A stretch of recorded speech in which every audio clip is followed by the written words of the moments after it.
aquellas horas tan felices no volverán. Solo nos queda en memoria que recordar aquel romance fracasado sin comprensión, aquel romance fracasado sin comprensión.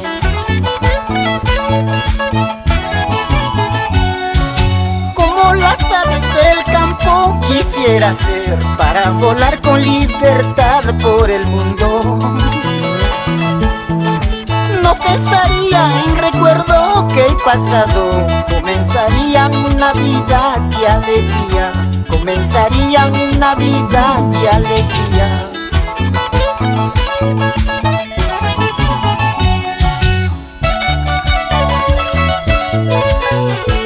De lo que hicimos, nada quedó. Nuestro romance fue un fracaso.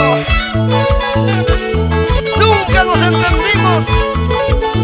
Por eso no quedan ni recuerdos, mujer.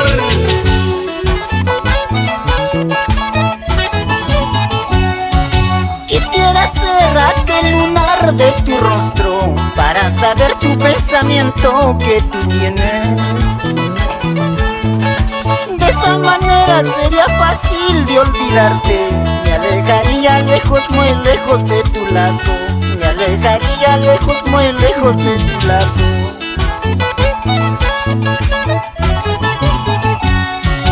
Solo por quererte y solo por amarte perdí mucho tiempo miserablemente.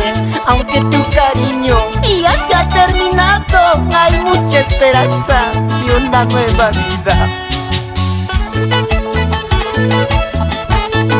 Juancito Mendoza y esposa,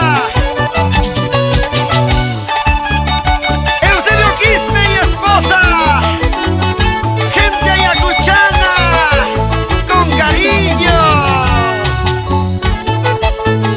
Juan Tahuamanga, Sucre la Mar, Víctor Fajardo,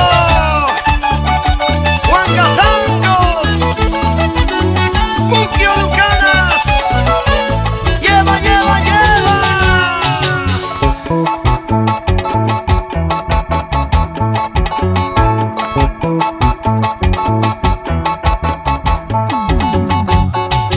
Oye tú.